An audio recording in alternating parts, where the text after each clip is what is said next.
Olá, pessoal, tudo bom? Eu sou a professora Vanessa Linhares de Geografia e hoje a gente vai falar um pouco sobre a região norte, a construção de espaços geográficos. Então, primeiramente, a gente vai relembrar um pouco sobre a região norte, né? Segundo o IBGE, ela é a maior região do Brasil, tem mais de 3 milhões e 800 mil quilômetros quadrados, aproximadamente dá 45% do território nacional. Essa região ela é composta por 7 estados: Acre, Amazonas, Amapá, Pará, Tocantins, Rondônia e Roraima. É importante também que a gente saiba diferenciar a Amazônia continental, a Amazônia legal e a região norte, né, segundo a divisão do IBGE. Então, nós temos, como falamos agora, a região norte tem os 7 estados, a Amazônia legal, ela já tem os 7 estados da região norte, mais a área do Mato Grosso, parte do Maranhão também. Por quê? Porque ela pega a floresta amazônica mais a área de transição para o Cerrado. Por isso que pega um pouco mais do que os estados da região norte somente. A Amazônia continental, ela também é chamada de Amazônia internacional. Ela já vai além da fronteira do Brasil. Ela pega outros países como Bolívia, Peru, Equador, Colômbia, Venezuela, Guiana e Suriname, além da Guiana Francesa. Com relação à organização do espaço geográfico, nós vamos dividir em dois momentos. O primeiro momento é de 1500 a 1930 e o segundo momento após 1930. Então, inicialmente, a colonização dos portugueses, ela se limitou à construção de fortes militares e missões religiosas, porque a região norte não chamava tanta atenção quanto o lucrativo Nordeste açucareiro ou Minas Gerais com a sua produção de ouro. Então, a ocupação ela ocorreu através de muitos conflitos indígenas.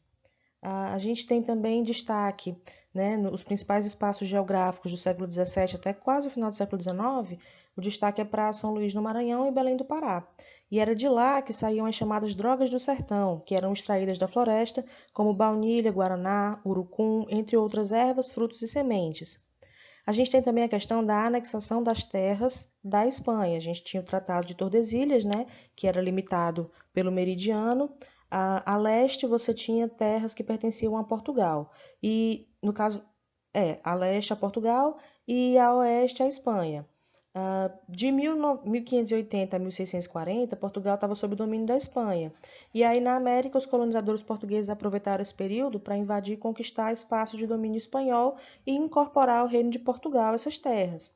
E aí, depois, no final do domínio espanhol, com os acordos que eles fizeram, eles conseguiram permanecer com essas terras para Portugal. Por isso que a gente não ficou só com aquela pontinha amarela, a gente conseguiu expandir o território.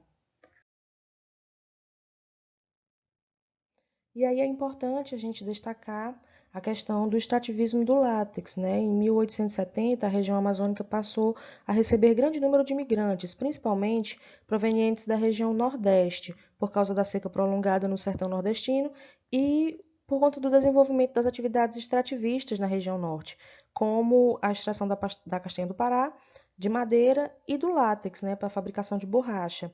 Em 1888, a borracha se transformou em um produto de grande valor e grande procura pelas indústrias mundiais depois da invenção do pneu e a popularização do automóvel.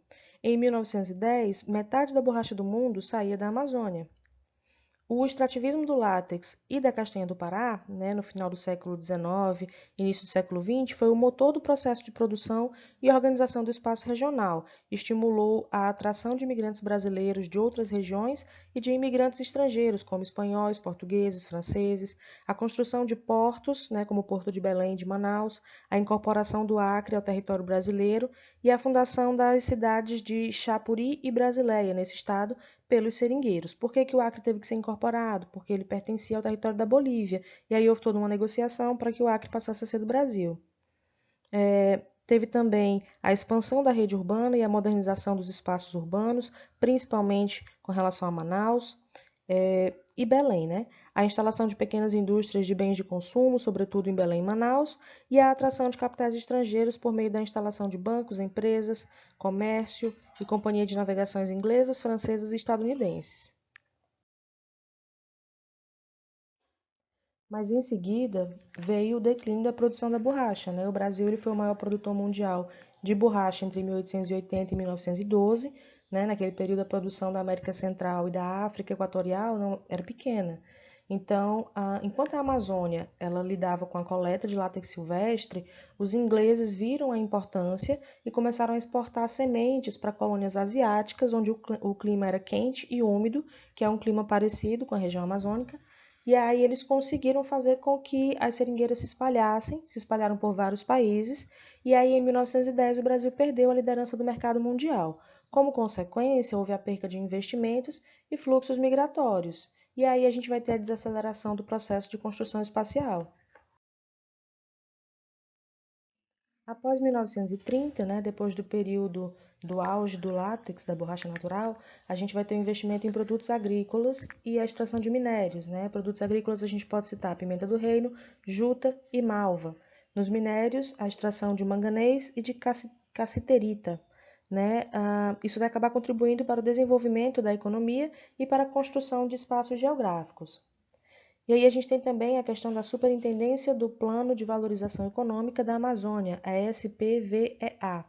Em 1950, a Amazônia possuía apenas cerca de 1,8 milhão de habitantes e apresentava pouca integração econômica, social e cultural com as demais regiões do Brasil. Então, o objetivo principal da superintendência era planejar e promover o desenvolvimento. E aí a gente tem que ressaltar a importância da construção de estradas, né? A construção de estrada é uma providência importante para a integração e o desenvolvimento regional, porque elas facilitam o povoamento e a implantação de fazendas de agricultura e de gado, vilas e cidades ao longo das rodovias, além do desenvolvimento do comércio e da exploração de recursos naturais. Como exemplo, a gente pode citar as rodovias Belém-Brasília, né, que é a BR-153, e Cuiabá-Santarém, que é a BR-163, que levou a um maior povoamento e ao início de maior integração entre o espaço amazônico e as demais regiões do Brasil. Aí a gente, né, faz a observação de que teve o período da era de Getúlio Vargas, depois do suicídio dele, a SPVA não conseguiu levar à frente os projetos que tinha em mente, e aí só foi retomada essa questão das construções das rodovias a partir do período de Juscelino Kubitschek. Aí a gente entra na parte dos governos militares e os novos rumos da colonização da Amazônia.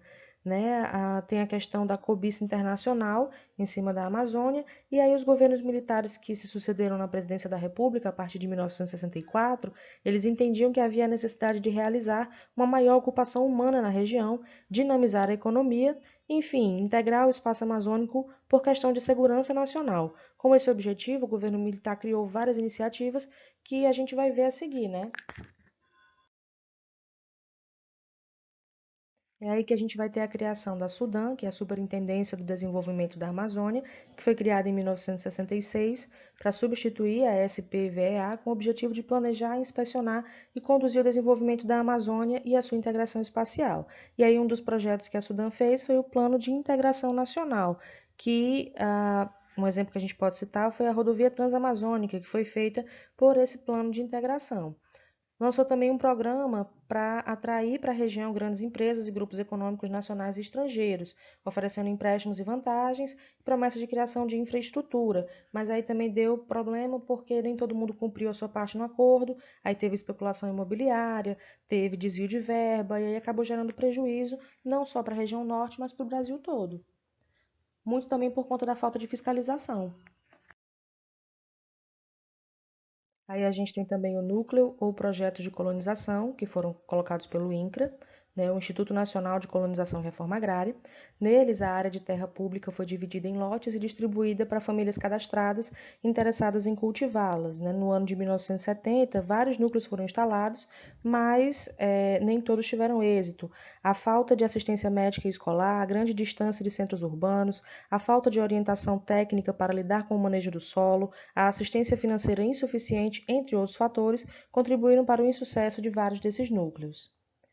Outra tentativa também de incentivar a industrialização da parte norte foi a Zona Franca de Manaus. Né? Para incentivar a industrialização de Manaus, o governo federal criou em 1967 a Superintendência da Zona Franca de Manaus, a SUFRAMA, que disponibilizou infraestrutura e vantagens financeiras para atrair indústrias da região. Né? Investiu principalmente na parte do setor eletrônico, mas mesmo com todos os investimentos da SUFRAMA, a população de Manaus ainda enfrenta problemas urbanos, como o favelamento e problemas com saneamento básico. Para finalizar, a gente teve o projeto Grande Carajás, em 1967. Esse projeto ele tinha o objetivo de explorar recursos minerais, como também a floresta, além do aproveitamento dos rios para a produção de energia elétrica, né, que é o caso da usina hidrelétrica de Tucuruí, no Rio Tocantins, e a construção da estrada de ferro Carajás para o transporte dos recursos minerais até o porto de Itaqui, no Maranhão, de onde eles eram exportados. O projeto ele atraiu trabalhadores de várias partes do Brasil, o que estimulou a fundação de cidades. Ainda hoje, o projeto Grande Carajás tem um papel importante na produção de espaços geográficos na Amazônia Legal. E ficamos por aqui. Espero que vocês tenham gostado. Façam a leitura do texto e respondam as questões na atividade. Até a próxima aula.